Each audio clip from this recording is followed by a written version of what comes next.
Hey guys.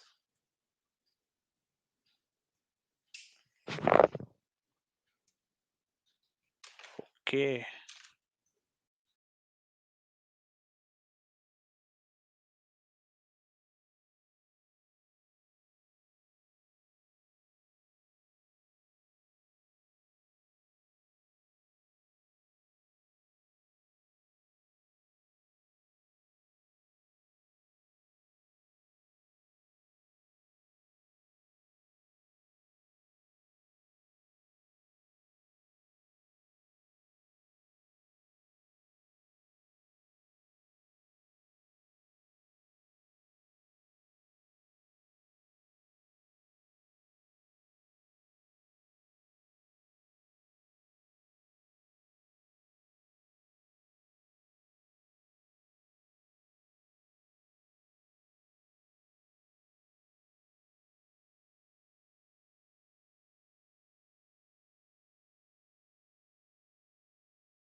You can.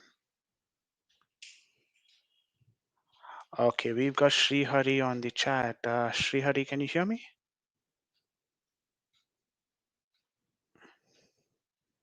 All good, mate?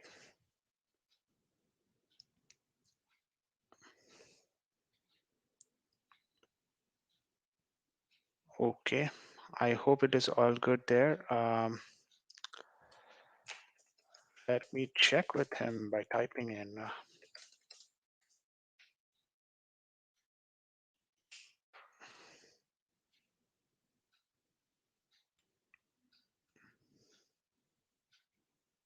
Perfect, perfect. Thanks for the confirmation, Sri Hari. Okay, so welcome to the first stream of this particular channel, VJ for Sports. So what we're trying to do here is most of it would be Chelsea content and some of it would be cricket content as well, because this is an India-based channel. So we're trying to mix and match it. So all that, yeah, thank you, Sri Hari. Congratulations. Yeah, thank you so much.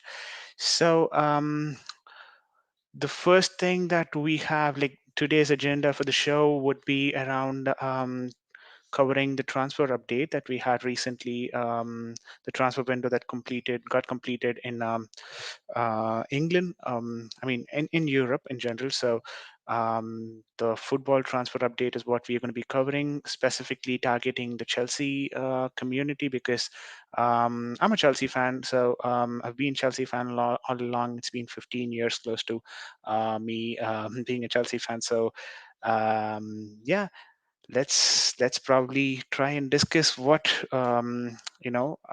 has happened in this transfer window for Chelsea, and we will take it from there. So the first thing that we will be probably discussing is the incomings in Chelsea this year. Not a lot to discuss about when it comes to incomings this year, because we had a lot of incomings in the last year. We had around five, six players, top-notch players coming in to Chelsea squad last year. So let me try and pull up what we have as Chelsea squad this year. Give me a second. All right. Okay. There we go. We've got Chelsea squad here. All right. So let me bring that up on the screen as well, so that you guys can also see what we've done this window. Hmm. Seems to be showing the entire list. All that we want is this year, right? We've got contract extensions as well. Anyways, I kind of know who the incomings, so we'll just go ahead and discuss the incomings. Yeah, Chelsea fan. Srihari also is a Chelsea fan. Nice to know that.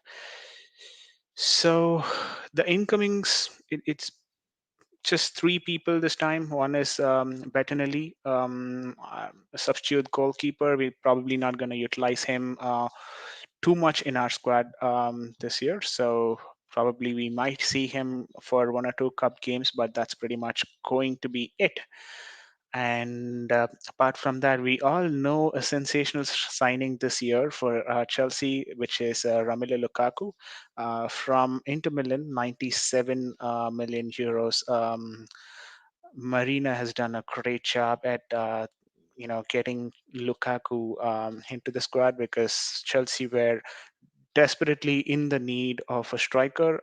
So that is the reason why Lukaku has arrived at Chelsea, and he's already played a couple of games as well against Liverpool and what was the other team? Yeah, Arsenal. So Liverpool and Arsenal, we all saw what he is capable of against the Arsenal team. He scored the first goal in 15 minutes, and that's exactly what you expect out of a striker who signed for Chelsea, right? Go to Emirates and score your first goal. What better could it get? So that's exactly what happened. So Chelsea um,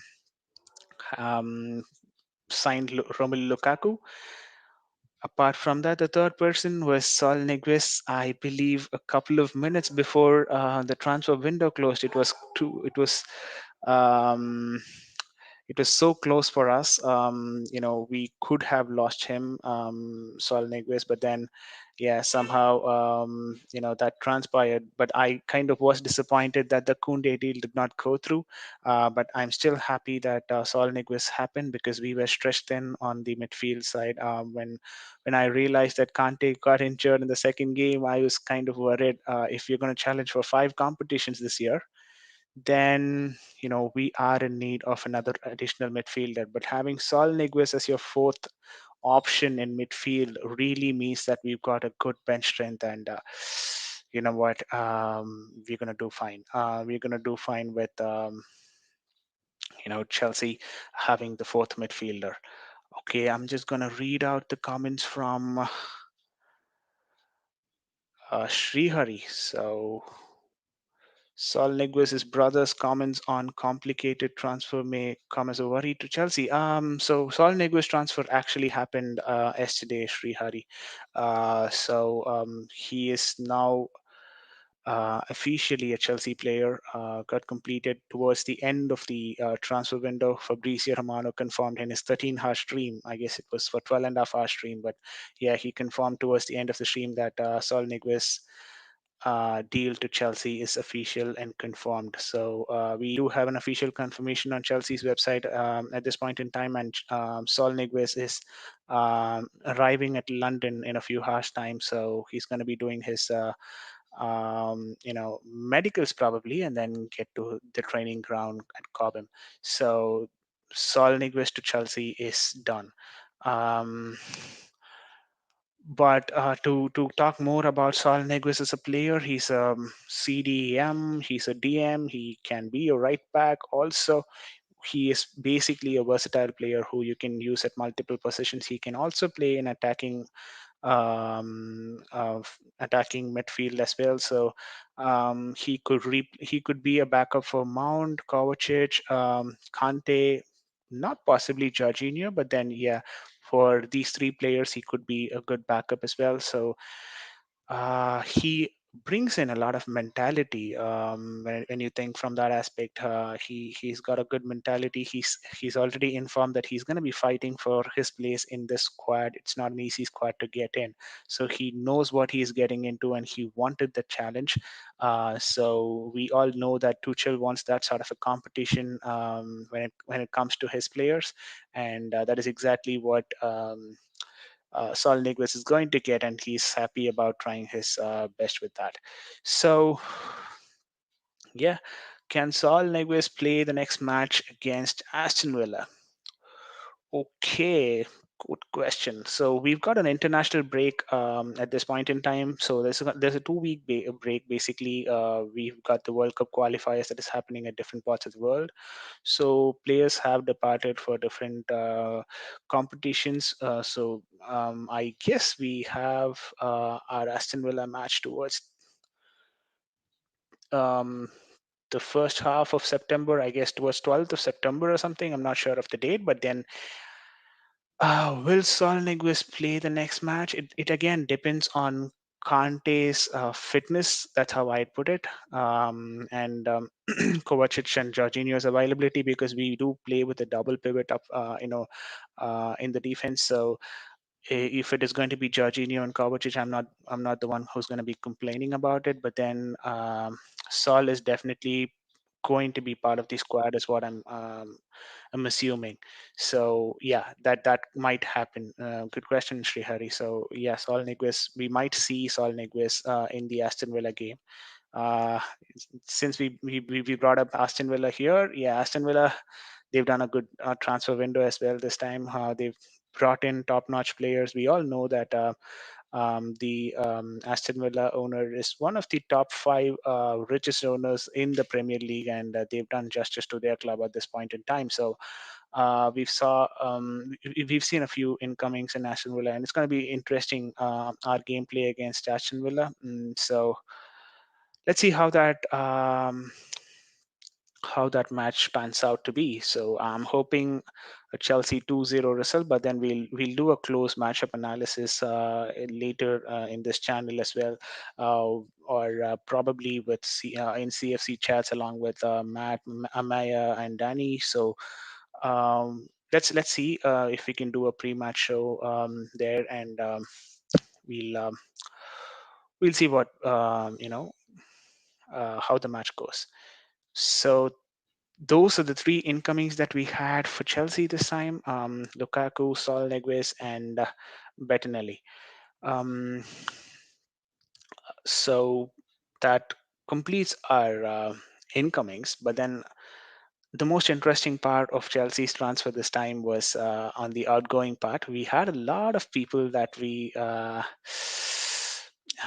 kind of were able to sell or loan out. We even were able to negate Drinkwater and Bakayoko out of a squad, which is not an easy thing to do, but that's where someone like Marina comes into the equation. She was able to do that um, with elegance, and we saw Drinkwater going to Reading. Bakayoko, I don't remember where he went. I guess no, that was Batshuayi to Besiktas. I'm not sure where Bakayoko has gone, but then yeah, I guess he's back to Milan. Not sure. I'll have to check that.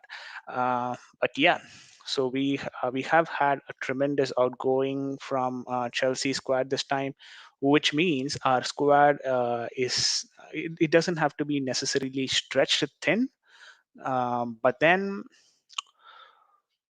this is how I'd put it, right? We have got rid of our dead weight in the squad, and that's a very good sign in terms of we not paying those extra wages to those players. So it's all good.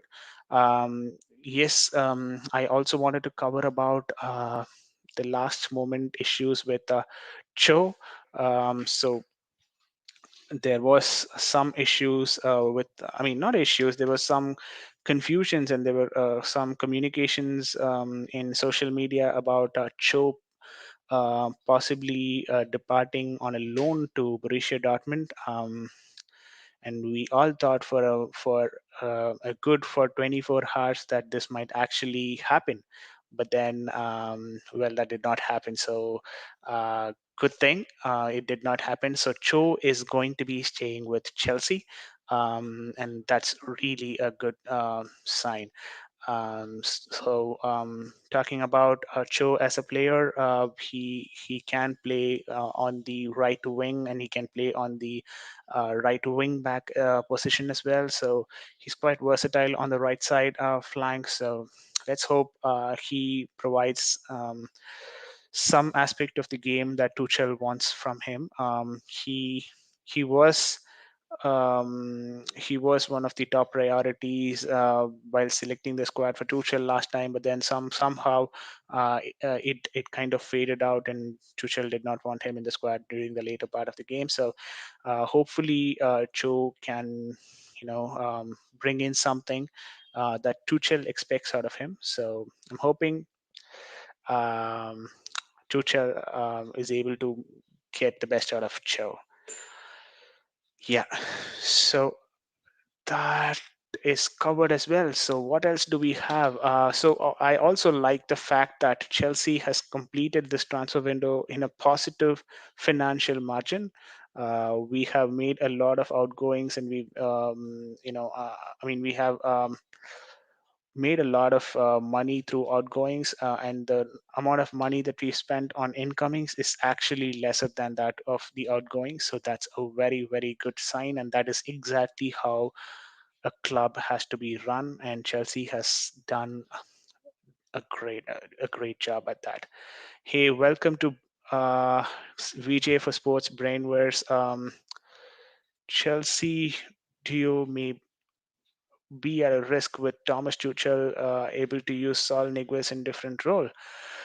Um, I would not necessarily put it that way because see, the double pivot that we would be using, we'll have to play five different competitions. So if it is five competitions, um, we're probably going to get 50 to 60 odd games, and I'm not sure if Jorginho, Kante, and Kovacic will be able to cover for all those 60 games.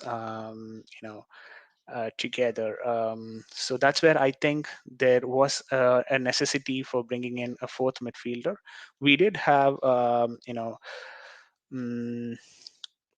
Billy. We did have Billy Gilmore last season, and I thought he would be staying this season, but then he is now loaned out to Norwich City. He's doing a tremendous job there. Once he went out of our club, I was kind of skeptical if we will be able to manage with these three midfielders in the double pivot. It's not that they don't do a great job. Nothing to take away from them. It's they're doing a great job. But the only thing that I'm worried about is if they will be able to survive for the entire 60 game period. So that is where I don't necessarily see, Thomas Tuchel having that sort of a confusion on where to use Saul Niguez. He is one such manager who knows what has to be done, and he knows the players in and out, or he can get used to the players quite sooner. Because we saw a squad which was in the 10th place when Lampard left Chelsea, and he brought the squad.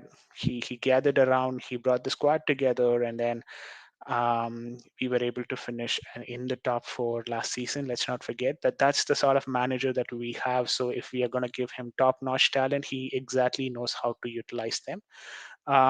So having said that, I don't really see a confusion for Thomas Tuchel in how to use Saul Niguez. He definitely has a plan for him, and that is exactly the reason why he was looked at in the first place. Having Ethan Ampadu has actually gone on a loan, but then we still have RLC on the backup option for the fourth choice midfielder. But then I would put RLC a bit down in the pecking order, probably in the fifth and not fourth. So Saul Niguez is going to be our fourth option. Fitness is going to be a concern for him as well. He's 26 years old. Um, he's had some problem with his fitness. I guess he is playing with one of his kidney. So, but then he's a strong mentality player. And that's exactly what someone who comes to Chelsea should have. And I believe we've got the right signing in Saul Niguez. Okay, so that brings us to a conclusion in the incomings and outgoings aspects of Chelsea. Now let's kind of take a minute. Just give me a second. Let me get some water.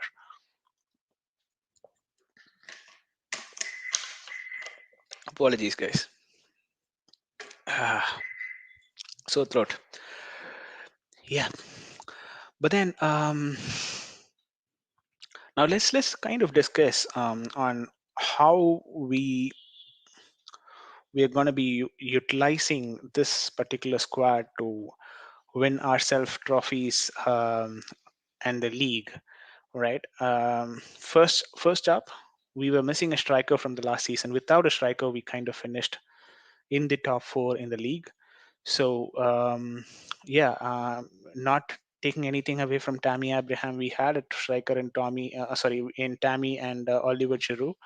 Uh, but the problem was they are not that effective as a striker. Then they're not like straight up number nine that we would expect from a top quality side.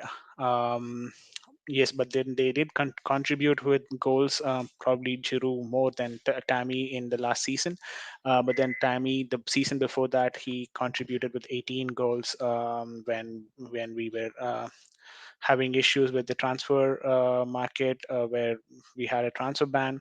So not getting into the past, but then yes, coming to Lukaku, having Lukaku up front is a nightmare for most of the Champions League. I mean, most of the Premier League clubs that are playing against us, they all know who Lukaku is and what Lukaku can bring into the game. So Lukaku's game is more of not just scoring goals like what Erling Haaland does. It's not that I'm comparing Erling Haaland with Lukaku. Yes, obviously both of them have different roles to play and different type of strikers they are. But then Lukaku can also contribute with providing assists. He did provide 10 plus assists in Serie A last season. So he's sort of a player who can play with his back turned towards the goal. And that kind of helps the other players around him, maybe Mount Havertz or Werner, to get a pass or get an assist and then score from him. So in a way, that is going to be integral part of his game, and that is how Tuchel would be using Lukaku as well, either as a goal scorer or if there is a top-notch center back who's trying to cover Lukaku, like how we saw against Liverpool in that game where we had VVD covering Lukaku, but then yeah, there were instances where VVD and Matip were able to successfully cover Lukaku, and he was left alone, possibly due to the way that we were playing because we were playing with 10 men on the pitch. All that I'm trying to say is if we have someone like VVD or Matip covering Lukaku, not even Matip, like VVD covering Lukaku, then he could just throw in a pass to Havertz or Mount, who could just run in and then finish it off in the goal post. So that is something that Lukaku brings in as a player. If he's not able to contribute with the goals, he's going to be contributing with the assists. Sri Hari's comment here. Let's bring that up. Chelsea win twice and draw with 10 men at Anfield. Thomas Tuchel has been nominated for the Premier League Manager of the Month award. True, true. Yeah, he deserves that, and he's not someone who is who wants laurels. Who just wants laurels? He's someone who loves the game more than the awards that brings him fame. But then, yeah, he's a well-deserved person to be the Premier League Manager of the Month. We also had Mendy winning the Goalkeeper of the Year award last year. Jorginho winning the I guess he won the Player of the Year award. I'm not sure what that was, but then yeah, I kind of got what that was. Yeah, so we did have a couple of players who won different awards for Chelsea last season, and that is deserving. Um, yeah, that's true. The first part of the sentence, yeah, Chelsea win twice and draw with 10 man at Anfield. I mean, this is how I'd say it, right? When you watch that game, we were doing a live stream in CFC chat that time, and we kind of realized that Anthony Taylor was kind of being, this is how I'd put it, unfair about the decision. Yeah, even if you want to consider that as a red card, I mean, even if you want to consider that as a goal, and then you want to, you know, give that penalty, it's fine. Just go ahead and give that penalty. But then giving a red card straight after that, and that was a straight red card, I felt that was kind of unfair from Anthony Taylor, and this is not the first time that Anthony Taylor has done the same. That's this particular thing. He's not been that great of a referee for Chelsea, but then no use of blaming the referee. But then 45 minutes, the next 45 minutes, I saw the character of the team, how that red card changed the dimension of the game. Um, players starting to come together to defend, and they defended as a whole. Yes, of course, Lukaku was there, and he was not getting enough through balls or enough balls to move to the attacking front and then create a goal opportunity. But yeah, that was not coming through. But then it is something that can be defended as well, because yeah, you know that you know um, we are defending hard on the back line. With Thiago Silva as well coming in, he exactly showed his class. He exactly showed people why he is respected and why he is that sort of a caliber. When he came in, he organized the defense along with Christensen, Rudiger, um, Reece James, and I mean, not yeah, Reece James was not there. He got a red card, right?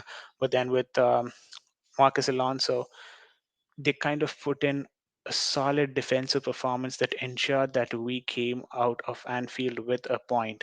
Coming out of Anfield with a point with 10 man playing for 45 minutes, it's no joke, right? So if we've done that, which means that's the sort of character that is built in this team, and a lot of that um, laurel should go to Tuchel for showing that sort of a character. But then, if I am to be honest, if we had not gotten that red card, we would have probably ended up winning at Anfield.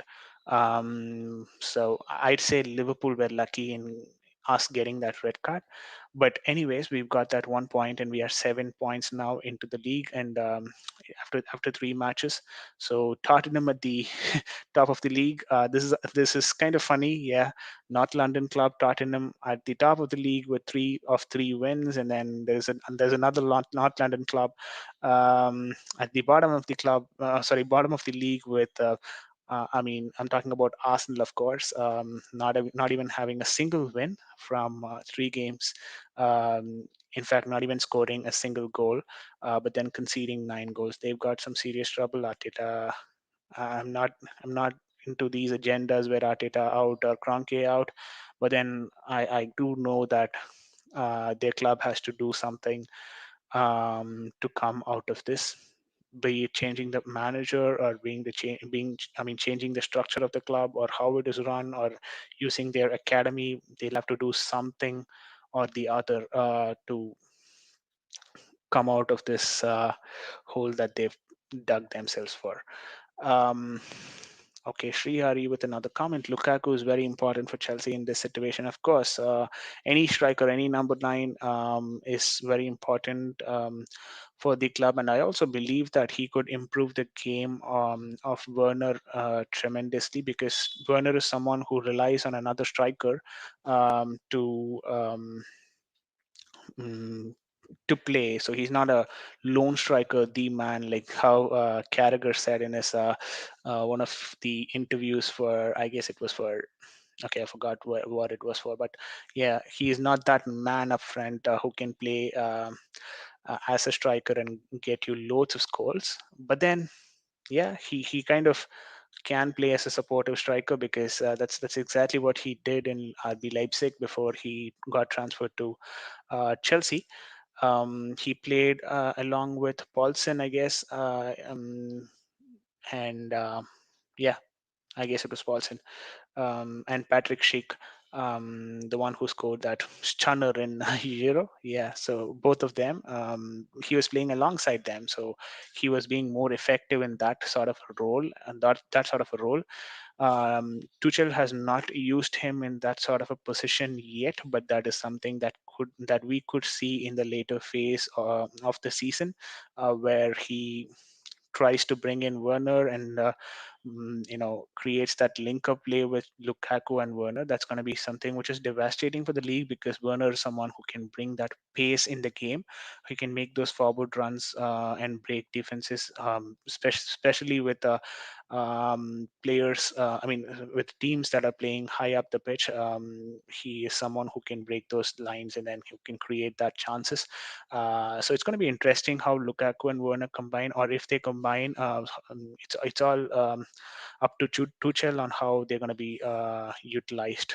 But yeah, it's going to be interesting. So I really hope, I really believe that Lukaku can improve the um, goal scoring threat, or I mean the number of goals that Werner has brought in. I guess from the count that we have in the last season, this season there's going to be a different, definite improvement, and that could be well because of Lukaku.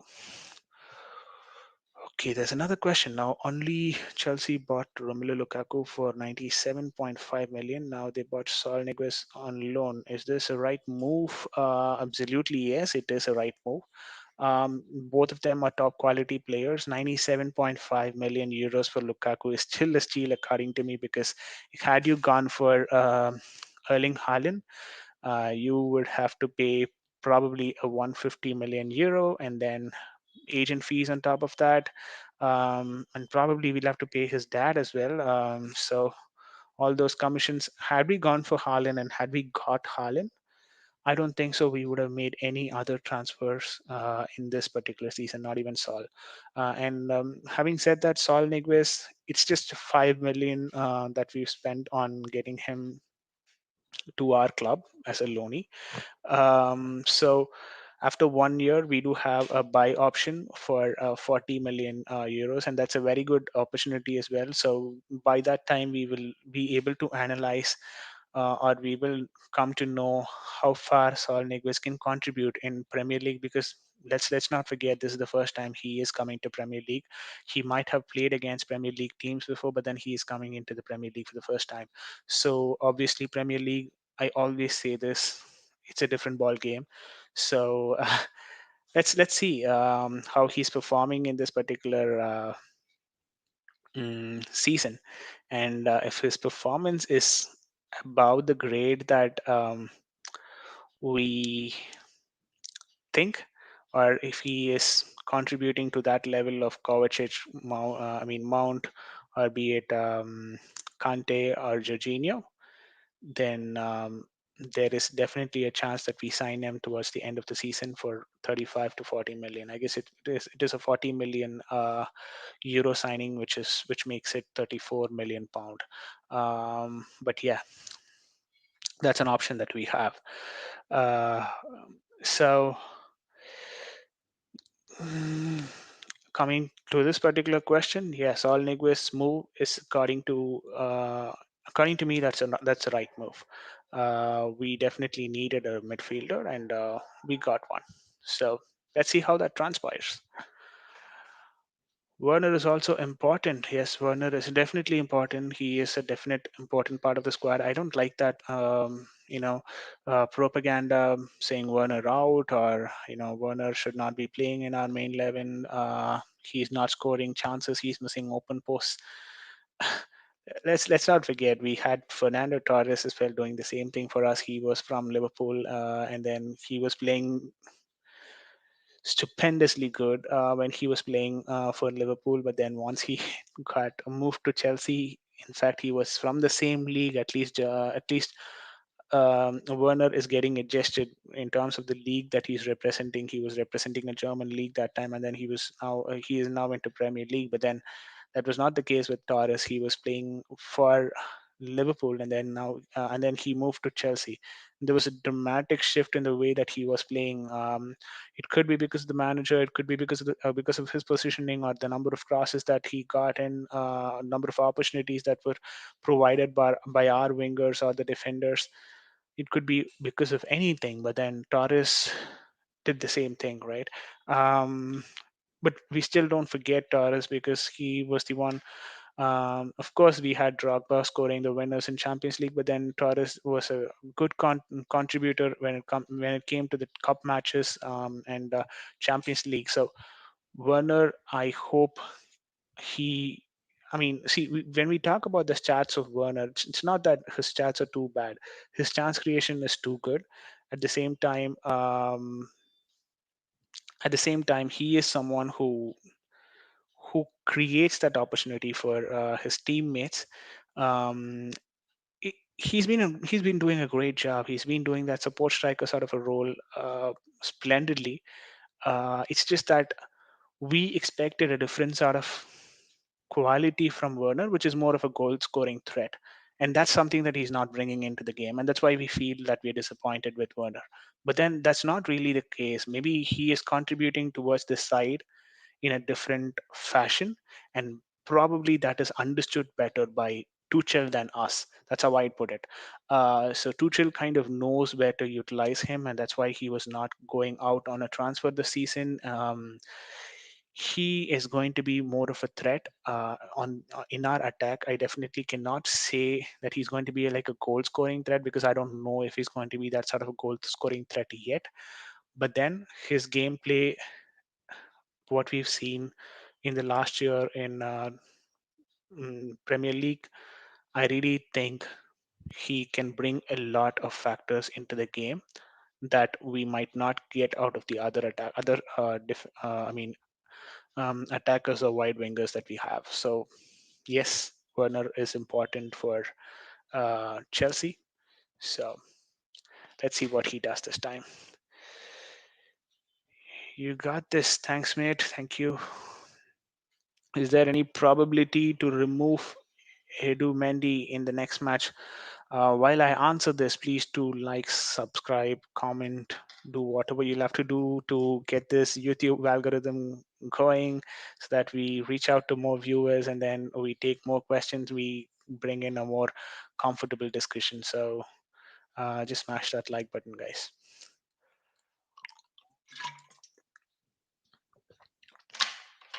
All right. Is there any probability to remove Edu Mendy in the next match?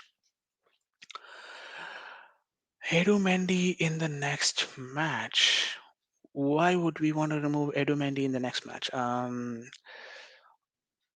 He is still our number one goalkeeper, and he still contributes to um, our squad immensely. So I don't see any reason for why Edu Mendy has to be removed from the squad next time. Maybe if at all Kepa wants a chance or something, yeah, we could do that. We could keep rotating, but then I see Kepa more of a cup goalkeeper than a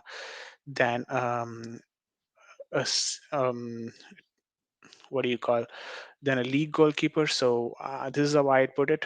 Um, just go for it. Just Edu is going to be our a regular goalkeeper, and he's doing a tremendous job at that. Uh, okay, I liked your video, mate. Thank you, mate. Thank you so much. So give me a second. Let me.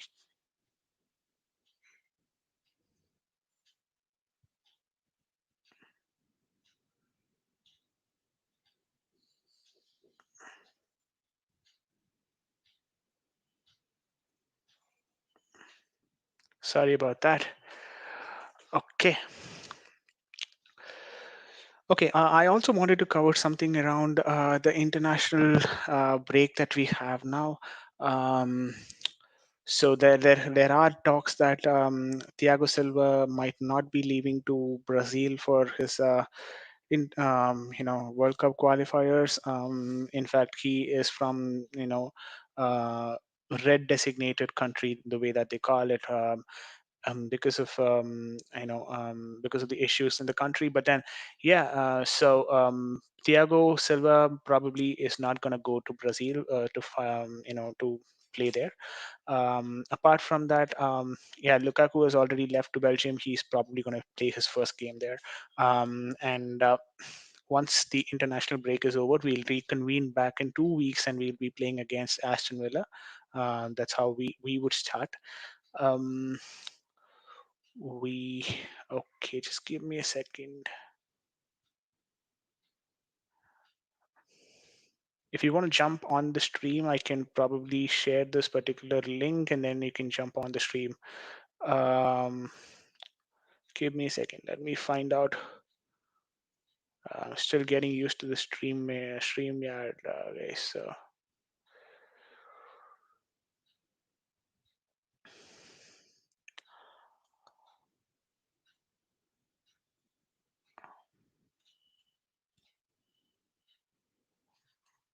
okay, I've got it. So, if at all you want to come in and have your say, that's the link that you can utilize. Just join in, and we could have a good discussion as well. So, let me know, guys. Um, so just to recap on what we've discussed today about Chelsea's transfer news, one was on, I mean, we discussed the incomings, we discussed the outgoings, and we did discuss about how Chelsea could utilize the new signings into the squad. So it's going to be interesting on how Tuchel comes up with his plans and get this league for us this time. I'm really excited to see Tuchel winning this league. We've got we've got plenty of competitions this time. I'm just being very realistic about it. It's not an easy job. Tuchel himself has informed that it's not going to be an easy job because when asked at the start of the season if we were going for the league, he said we're going to hunt the teams that are going for the league, and we are someone who finished the competition last time at the fourth place. So it's kind of not right to expect the team that completed in the fourth position to start uh, to start as the league favorites, right? Because there are three more positions in between, and and those teams are strong as well. So Manchester United, Liverpool, Chelsea, and Manchester City. All four of them are equally competitive this time as well. And City has got a good signing in Jack Grealish. Honestly, I thought Grealish would not suit into um, Liverpool's way of play because he came he came in he came in at a place where he came in from a place like in Aston Villa, he was the most important player. But then when he came into City, he's like one amongst those best players that we have in the squad. So I was kind of skeptical if he would perform at the same level as that he was doing in Aston Villa. But then his performance seeing the first three matches, him playing those balls into the box for Gabriel Jesus last time as well in Arsenal. Yeah, of course, not judging by the quality that they displayed against Arsenal, because anyone can do that at this point in time against Arsenal. But then still saying the way that he played was majestic, and it's going to be difficult. Honestly, the way that Grealish is going to come in and set the tone for City. I still think that City are again serious title contenders. But we've got Sri Hari on the stream, so he's our first guest on the stream. Hey Sri Hari, how are you doing? Fine. How about you? All good, mate. So how are things going on your end? How do you think Chelsea is going to play this particular season?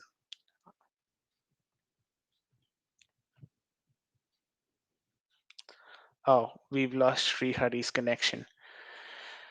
Okay, I do want you guys to rate Chelsea's transfer season in the comment section below. Just let me know out of 10, how much would you rate Chelsea's transfer season's performance this season? If you were to ask me, I'd say 8.5 is what I'd rate because I still think that if had we gotten Kunde's deal over the line, we would have done a better job at that. But yeah, no one gets a 10 on 10 transfer window, so it is what it is. Talking about the outgoings again, I did forget to mention about Mark Gehi. He is a Chelsea Academy product, not even played a single Premier League game before, but then was um, he got sold out for 18 million euros, and that's a record transfer fee for someone who's not actually played even a single Premier League game. So happy about that as well. We've got Srihari back on the stream. Hopefully this time the connection is better. Srihari, it's from your end now. Yes. Perfect. So, mate, I was about to ask you about how do you rate Chelsea's transfer window this season? Out of 10, what would you rate Chelsea's transfer performance this season? Um,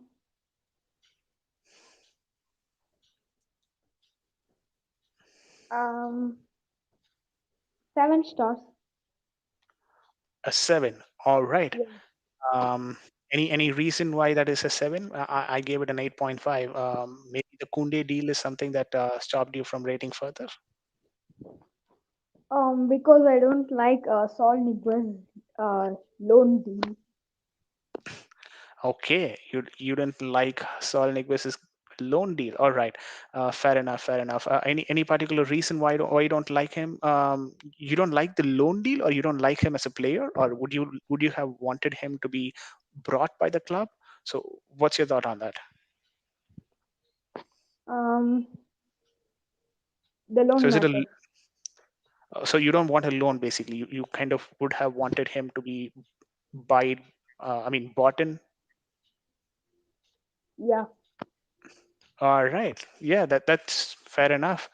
Um, See, but my answer to this question would be you bring in a player like Saul Niguez who doesn't have any experience in playing Premier League. So when you get him into the club, it does make sense for the club to think it in this way. Okay, fine, we are bringing in a player who is untested in the Premier League conditions. So we buy him on a loan, and then I mean we bring him on a loan and then buy him if he performs better. Given his age factor as well, he's 26 now. He is going to hit his prime in his career, but then his fitness levels have not been at the best as you would expect. So okay, we lost again, and then we got him again. Sorry, bro. That's all right. You're getting a bad connection. I get that. So, like I was telling you, since Saul Niguez is kind of untested in Premier League, maybe the club thought, okay, fine, let's get him on a loan. Let's see if he performs well in Premier League, and then if he does, okay, let's go ahead and then have him bought into the club. This is one way that I'm able to think about this particular deal. Or the other one, it could be we'll use Saul Niguez as a short-term option just for a year, and then we'll give him back to Atletico Madrid. Meanwhile, we will have our loanee returning back to our club as a more finished product in Billy Gilmore. So it could be either of that. It kind of depends on what the Chelsea management has thought about this deal and how Billy is going to transpire as a player. So a lot of factors to weigh in, but then I completely resonate with your point.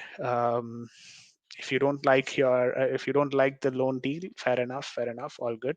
But then let's see if Saul Niguez is going to perform and change your expectation on. I mean, change your um, um, Mindset. impression.